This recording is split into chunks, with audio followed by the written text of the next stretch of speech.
और अब हम आपको बताते हैं कि उत्तर के बाद इजराइल कैसे गाजा में अपना ऑपरेशन दक्षिण शुरू करने वाला है। इसे आप गाजा में तबाही का राउंड 2 भी कह सकते हैं। वैसे इसके लिए इजराइल ने अपना पहला कदम बढ़ा दिया है। इजराइल ने दक्षिण गाजा के 4 शहरों में पर्चे गिराए हैं और इन पर्चों में जो कुछ लिखा है उससे पढ़ने के बाद दक्षिण गाजा के लोग खौफ में हैं।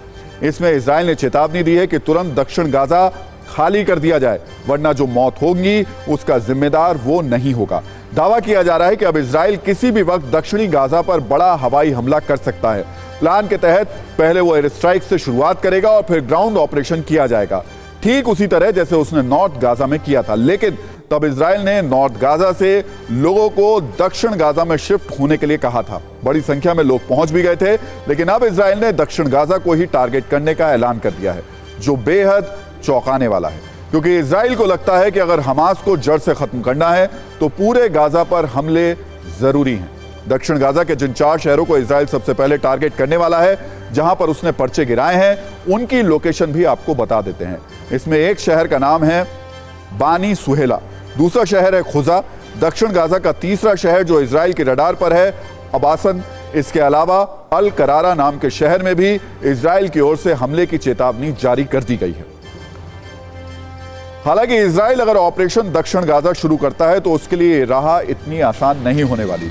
उत्तरी गाजा पर हमले इसलिए आसान थे क्योंकि उसने वहां से आम लोगों को पहले ही जाने को कह दिया था और फिर हमास के असली गढ़ को उसने अपने हथियारों से धुआं धुआं कर दिया।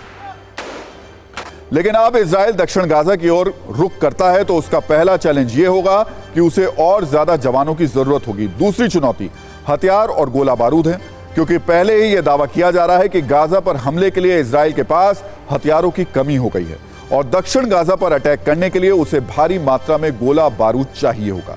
तीसरी और सबसे बड़ी चुनौती, दक्षिण गाजा में ज्यादा आम लोगों की जान बचाने का भी खतरा है, क्योंकि दक्षिण गाजा में अभी करीब 15 लाख लोग फंसे हुए हैं। कई बड़े शरणार्थी शिविर हैं जिनमें यूएन के कैंप भी शामिल हैं।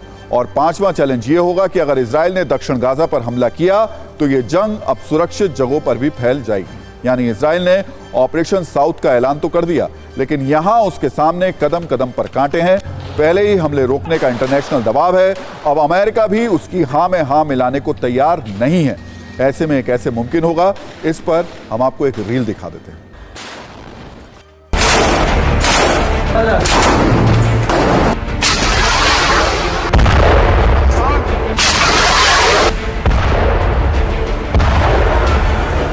שכוחותיה המיוחדים פועלים גם בתוך בית החולים שיפה.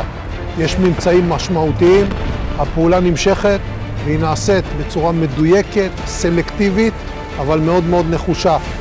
ביממה האחרונה השלמנו את הכיבוש והטיהור.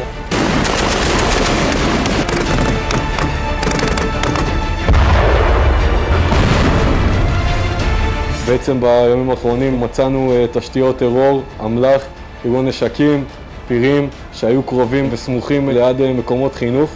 המטרה שלנו היא בסופו של דבר להגיע לכל פעיל.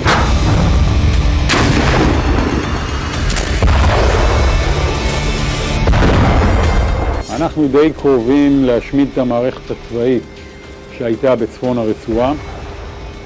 נשלים את זה, עוד יש לנו השלמות לעשות, אבל מתקרבים לזה יפה. צה"ל הולך להמשיך את המהלכים ברצועת עזה.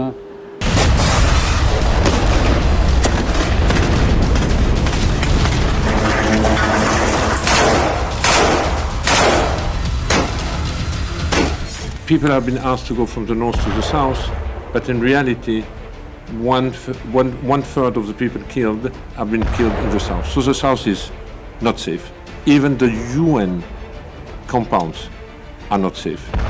Up to 60 of them have been hit since the beginning of the conflict.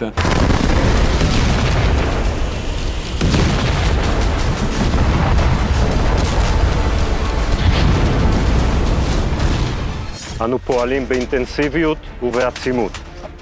פני עזה השתנו. כל פצצה מעשרות אלפי הפצצות שהטלנו היא מטרה מבוססת מודיעין.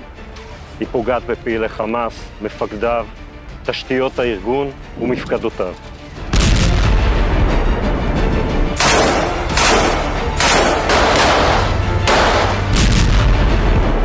שנחטפה מביתה בקיבוץ בארי ב-7 באוקטובר לרצועת עזה. בעלה של יהודית, זיכרונה לברכה, שמוליק, זיכרונו לברכה, נרצח על ידי מחבלים